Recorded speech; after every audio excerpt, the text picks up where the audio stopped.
okay, now how to stay in that job, because focus on learning new things as much as possible. Because today on the podcast, we have Debajit Mallick, a senior software engineer at E360, LinkedIn Top Voice 2024, GDG Shiliguri organizer, and Smart India Hackathon winner. He is a passionate tech innovator and community builder. And thank you very much for being here. And I'm Kaushani from Sourcify, and we are starting this podcast. Okay, so my introduction is I am Debjit Mazumder, and so I am a second year IT student and the tech co-lead of Sourcify community. So welcome in this podcast, sir. yeah, thank you, Debjit. Thank you, Kaushani, for inviting me. Like, it was a great, when I heard about the podcast, I feel also great. Like, okay, let's discuss about something like full stack development and stuff. So, okay, yeah, we can start, man. Okay, so let's start from the top. We are actually beginners in the whole software thing, and so the first question that comes to our minds is like, we know that we get like from this and that small technical jargons like this and that. So please start like from the first, that what is full stack development actually mean in 2025, and why is it still in such a high demand? Great. Yeah, right now, like in the age of AI, like some people are posting, right, that okay, full stack development is gonna die and like app development is gonna die. Do you think like, okay, maybe like it's not a great time to go into full stack and stuff? So first, like, start from the very basic. We have like normally when you go and start development, right, we all have that HTML and CSS wala, right? That okay, start with that because that was very easy, right? And then you eventually go into stuff like JavaScript and that. So that was like when you go into front end, those are things that you will learn more. What happen is when you go into tech, web is the most common known platform that we all use, right? Because every time from our childhood we have started using web, and the part that we are seeing on the web, that is the front end. That can be the easiest definition of that front end, that what we can see in the web, right? And the back end is all the logical parts. To give you a simple example, it's like, let's say you have a form, right? Like when you go and you have see that contact us form or like any type of form you are filling, the front end is basically the part that you are filling in right now, the form. And when you submit that form, the data that goes into that is the back end development. That is the like front end and back end. And full stack developer are like people who do front end and back end both. So there are three type of developers. We have front end developers who are mostly working front end. For me, it's like more I am in front end development. There are people who are in back end, like who are like fully do back end stuff. And then there are people who are full stack developer, like who do front end and back end both. And right now in 2025, if you like ask me like, okay, like it's a good time to learn full stack development, I say yes, obviously. See, like right now these questions arises because of the AI and all those stuff. But the thing is, if you know like what you are doing, then you are like actually safe. But if you don't know like what, because the problem is in the last day also I saw there are some posts where people are like building apps using AI and then exposing the data and stuff because they don't understand anything in the code. So yeah, like if you know that what you are building and your understanding of code is very good, then like yeah, you can go ahead with full stack. Okay. Then the next question is like, technology is evolving like very fast. So what are the tech stacks and tools that we need to know at this time? See, it's like kind of like right now what like the most like thing that freshers do is they pick anything which is in trend. That's the simplest thing. That okay, so there was a trend that okay, I need to learn NextJS, so start learning NextJS, because there was that one guy who like make video on NextJS and tell like, okay, this is going to be the killer of all the front end frameworks. And then there was Dino come, right, Node.js killer, stuff like that. But actually, if you go into industry, that's not the reality. Okay, it's more about like what is there, what I can choose. For the first, what I can suggest is pick anything which is very easy to you. Let's say if you are going into front end, the thing is HTML, CSS, JS will be always there, so you need to learn that. And after that, you can choose for UI libraries like design and stuff. You can choose anything. You can choose Bootstrap, you can choose Material UI, you can choose Tailwind. It's not like okay, I need to always choose Tailwind. You can choose anything because different companies use different libraries and frameworks. And after that, you have choices for three: React, Vue, and Angular. What you can do as a fresher is see where the jobs are most. So if you see that okay, for a fresher React jobs are more, then start learning React. That's the best thing that you can try. And then in company after you join, it's depend because for me also when I joined in my first internship, the company interviewed me for React, and after joining they told me okay, you need to work in Vue. So I need to learn that and I need to start working on that. So it's like a process. So front end you can do that, and after React, if you are have time, you can start with Next.js. And if you want to explore a little bit mobile development, React Native as well. And for backend, you can choose if you want to be someone okay, no, I don't want to touch anything other than JavaScript. Go with Node.js, Express.js, and pick one SQL database, one NoSQL database. So let's say if you want to learn about NoSQL, go with MongoDB, and you can build the full stack. And if you want to do SQL, you can put any SQL, like Postgres or any SQL library, and start working with that. So that is for JS people. For if you are someone, let's say, okay, I love Python, then you can go with Django. If you love Java, then you can start with maybe Java Spring Boot. So there are a lot of libraries, lot of frameworks are there in the market. Maybe pick those which have more jobs for the start, but be ready that when you join the company, it can be case that okay, they will not going to give you that same library or framework. You need to learn new things. Okay, so thanks a lot. And then the next question will be from Debjit. He's so eager to ask and proving from so long. So, Sure. so my question is, technology is evolving fast, right? Yeah. Now, so what are the some tech stacks or tools that companies are focusing on right now? Yeah, so that's the thing is see, right now, if you ask me, the tech stack is not something that changed a lot for the last couple of years. It's for if you are asking for front end, it's more focused on React, Next.js. More of the companies are moving into that direction. So you can pick that. That is a good choice. If you are going into back end, it's something that I cannot guarantee you that okay, this is the ultimate backend development framework, because if you go into big companies, they have multiple languages that are handling their backend. So maybe you can find a service that is whole written on Go, and then the other service that is written in Java. So there are a lot of different technologies, but what you can do is you can start picking one language. For right now, Go is going very popular. So if you know backend in Node.js or Java, and then you want to learn more new things, you can maybe start learning Go. That is a good choice right now. And the main shift that you can say is not in terms of library and frameworks. What I saw is it's about how development works.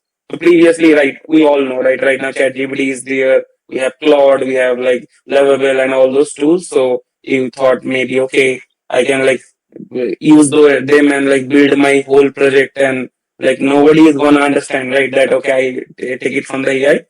The thing is that is also that is one good thing of AI is that you need to learn also that how to use AI right now.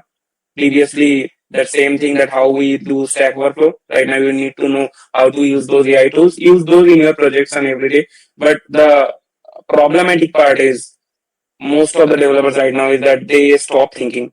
Now that's the problem, because when you do every single step with AI, once I told you, okay, let's say debug this code, and as see, senior engineers have a lot of experience. They are people who are 5-10 years in the industry. They know, right? So they have write code or one line by line. So they know okay, if AI is written any code, how to debug that. But for a fresher, it's very difficult, because if you are not writing any code by yourself, Now how we are going to find that, okay, where that issue is? They are going to generate that 10,000 line of code by AI, and now you are not able to understand one single line. So what I can suggest is use those tools, but try to understand each code line by line and try to write it by yourself first. So use AI to boost your productivity. That is the major change that happened in like 2025 right now. So that is something like we can do right now in full stack. Okay, so apart from AI and like building apps, like how important it is for us to learn system design.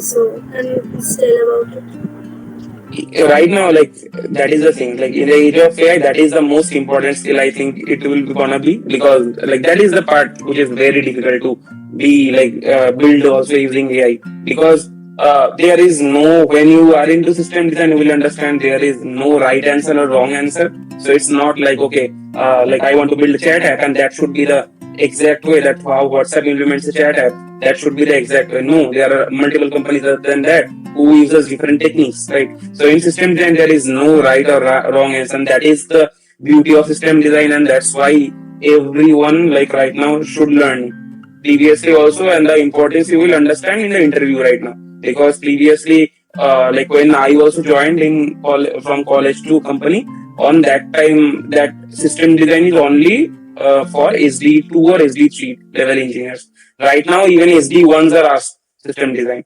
because like right now people companies want that okay, you need to have a good knowledge of system, like how backend works, how databases works, which database to choose.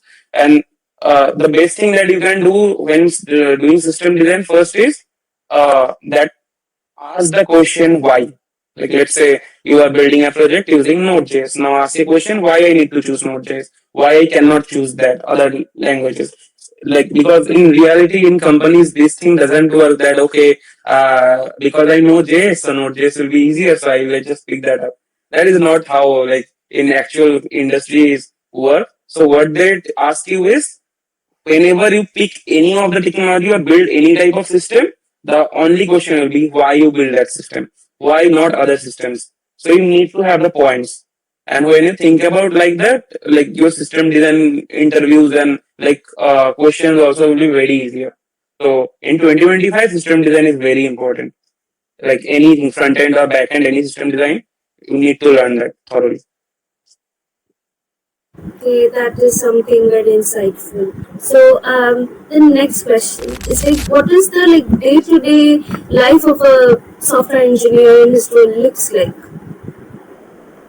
Yeah, like the day to day life is like, yeah, right now when you like the reality is pretty different. Like what people told like in college that okay, when you are in company you need to write a lot of things and do a lot of stuff, but in reality it's a lot different. So yeah, it's true, when you join a company at first you will saw like there was this big meetings, there are a lot of meetings that will be there, there are a lot of like tasks. The DevOps is a very new thing for you on that time, because you never use right that boards and stuff like Jira is something that most of the companies use, and you need to learn that. So it's mostly like it depends that which level you are in. So if you are in a software engineer fresher level, your day to day life looks mostly like you are given tasks by your senior engineers, and you need to complete that. And let's say if you face any difficulties, ask your seniors, figure it out maybe by yourself, and then ask your engineers, senior engineers, and like that is how day to day life of a junior engineer look like. And they need to like join meetings and stuff like that. And most of the time it's more about learning and building stuff. Like there are features, so let's build that like that. But for like when you are in senior role, the day looks different. It's more about you need to do coding, and like and in that time you don't get much of a help that you do get in software engineering level. You need to like you are a person who is senior engineer. That means people can rely on you. They can like throw you like okay, we need this feature and you need to build it, and you need to build it. And then that task you need to divide it into your junior engineers. So management things also get involved, system design also, a lot of involvement of system design, that whenever a new feature comes up, you also go into discussions like, okay, what are the implementation with the like tech lead or architects. You are also going to involve in those discussions, and then interview panels as well. So the people who take interview of the fresher are mostly these senior engineers, tech lead people, this type of people. So you need to also involve in those, and when the new hire people comes up, you need to go into mentorship. So a lot of things you need to do, like, but other than coding also. So it's as you go up into the ladder, the coding, like actual coding stuff, will be like more less, and like system design and all those stuff, managerial stuff will increase. So that is how things go. So, one personal question. So, can you share your journey and what inspired you to pursue a career in full stack development, and why you? So, that's- Yeah. how did it all start? So for me, it's the story in like when I got into college. So like the thing is that got into me is there was a school teacher in my school, that like computer science teacher. So what happened is, like, we are not, like, I am not that type of student that who like reads or get a good score too much. So on that time, what happened is that teacher told us stories, like how systems work, and how like this that time, like, we all know that email hacking thing and all those stuff, those things actually works, how delete actually works, and like when you delete things from a computer, you can retrieve it. Like those things are pretty interesting, right? When I heard about that, that was like pretty interesting. Coding was not the stuff that I like on that time actually also, but that is something that I really like when I heard about those things. And after like college, I thought like, okay, I can, like, I have an interest in computers, so let's get into it. And after that, when I joined into college, I right now also tell that I got pretty good seniors. So they guided me well, and they told me like, okay, right now you have time, so explore everything. So even before joining the college, one of my seniors given me the Arduino that we all use in college. Like people who know, see, they know, right? There was this hardware board that is there. So after that, I explored, like in my college days, I explored everything, like from Kotlin to like Java, Android development, and then like that's why I like told right now also everyone that for the from the very first 1 or 2 year, explore things, because on that time you have time, you don't have like learn maybe data structure algorithm on those stuff, and other than that, explore things. Like let's say you explore web, you explore the app, you explore ML, everything. Like I also do that same thing. Uh, and then after exploring all those stuff, I found like, okay, front end and full stack is something that I really like. And then I like started preparing for that and got my first internship, like on what, third year start, I think. On that time I got my first internship as a full stack developer.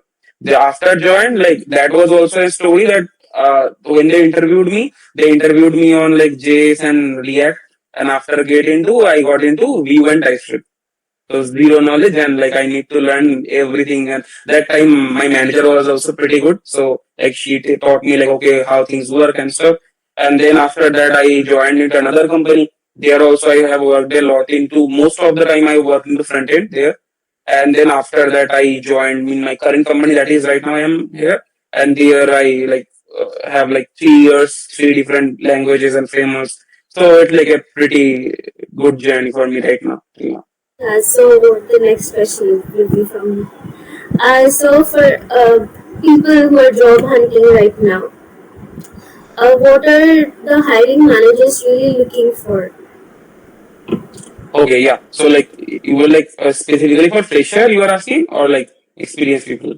And for the process for people like us, just Yeah, new. yeah, got it, got it. Yeah. So like for fresher, it's like right now what's happening is like, see, the bar is going pretty high right now. Okay, that is the reality actual, because see, and like right now also students are complaining. Okay, no, why? So like let's say if you ask me someone like who has like joined into company on our time, like 3 year or 4 year down the line, on that time we just tell people, okay, build 2 or 3 application full stack apps, and like you will getting selected, right?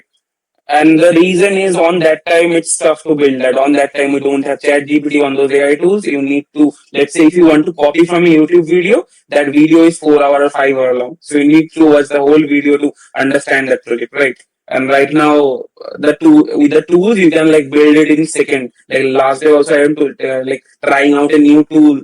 that came into market, like Lovable. The name of the tool is Lovable. I just give it a prompt, it build, give me 25 files and build the entire project end to end. So that's the thing. Like as things go gone easy, interviewers also know that, right? So what right now happen? If you ask me like, okay, how many projects are enough? I tell like try to build different type of projects. That is a very interesting thing. That normally what student mistakes is, let's say they build a full e-commerce site and then they build a food delivery site. What happen is both of them are working in the most of the things are working in the same way, right? Add to cart and then like add to bucket, like that same thing. So don't do stuff like that. Let's say if you are building something like e-commerce, which is a fully separate application, try to build something a different, fully different, like a chat application, because there you need to learn about WebSockets and stuff, right? So try to build different type of project, not the same project multiple times. Like if you're telling me, okay, I have a Mintra clone, I have a Amazon clone, that doesn't work because they both are the same actually. So try to build different projects. Most of the time, don't put clone and everything here. Try to use your mind that okay, maybe like take any idea, new idea or something, and like try to build a project around them. That is the thing. Focus on the basics more, because right now, like the same thing, right? As the tools are giving you more and more code, the problem is your skill will be less and less, right? So you need to focus on your basic. Right now, that's the thing, because right now interviewers are checking the basic knowledge too much. And also another thing is previously they have the thing like let's say this full stack development, right? Like front end and back end, like that much. Right now, as people are like, there are a lot of YouTube videos and a lot of YouTube tutors are there, right? So you need to make also like once you learn front end and back end and you start applying. Let's say if you see that okay, you are not getting a job, start learning different things also. Like maybe start with DevOps, right? How to deploy cloud and stuff. Let's say after that also you are having time, learn the like maybe mobile app development in React Native, right? Stuff like that. So try to upskill yourself as much as possible, because the time also shortens, right? As you have those tools, it takes less time. And the second thing is like previously we have this option, like we have a DSA or Dev. This lot like war is going on previously. Right now, as you have time, so it's better if you have time, like you are in first year or second year, do both. Don't compromise it like, okay, I will do or either DSA or Dev, do both and prepare that. Because just see, the simplest thing is like, if I am a hiring manager, I have 100 candidates, right? Previously, the thing is, why we tell that, okay, build 2 or 3 projects, that's enough, because in the 100 people, most of the people are doing the same thing. Now, let's say right now you have a in competition of 100 people, and one candidate have built like 10 projects in his resume. He knows DSA, he knows Dev, he knows cloud and everything. There is a reason, right, why I need to take him and need to take and like reject another candidate, right? So there is no level that okay, how much I need to learn. Do as much as possible, and in the fresher level, try to get a very good grip of the basics. Choose any one language, but like right now that is the biggest problem in the fresher, that they don't have basic knowledge. They don't know, let's say in JS, if I'm telling you, they don't know how JS works, right? There are a lot of videos in YouTube that okay, they are telling that how things work internally. They don't know, and they just like build stuff, and that is the right now a big issue that is happening. So like if you have a good basic knowledge and good like and your portfolio is pretty good, then like right now it's a good market also.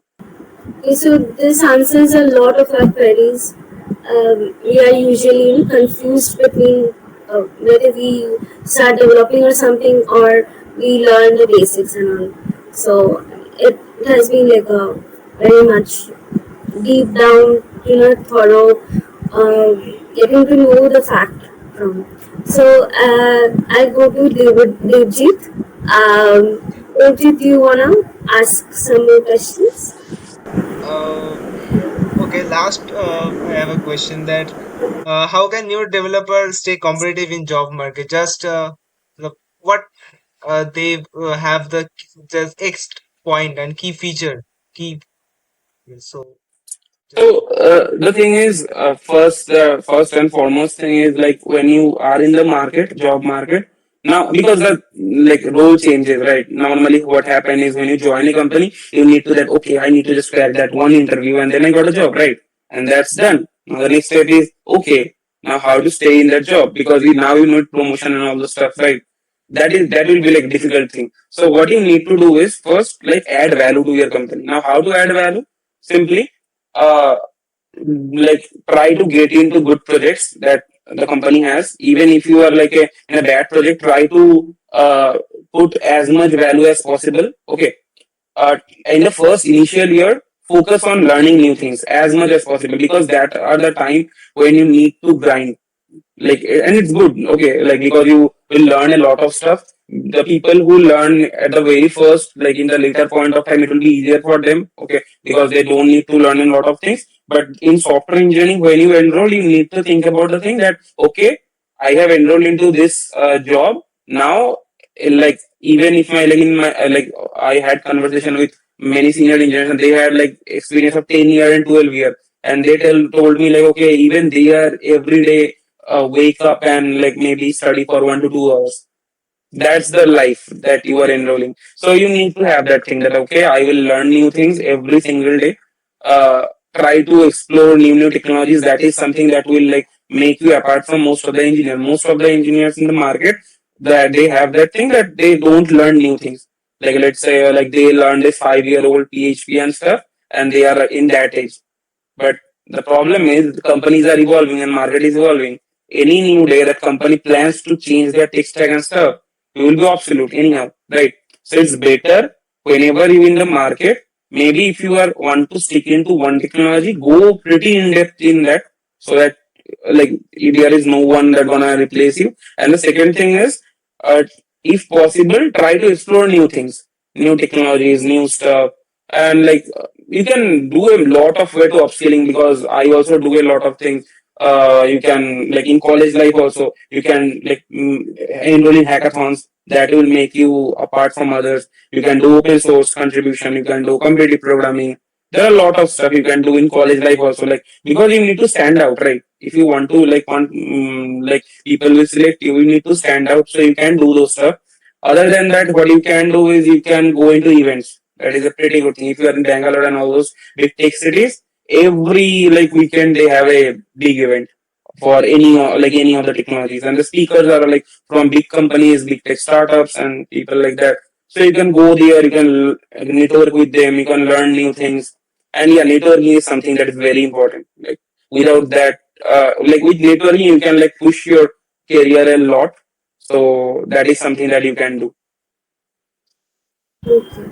So this is the very much absolute amazing to uh, get to know all these important things, and that's a wrap for today's episode of Breaking into Full Stack Development and Software Engineering 2025. Huge thanks to our guest for sharing such valuable insights and real world advice.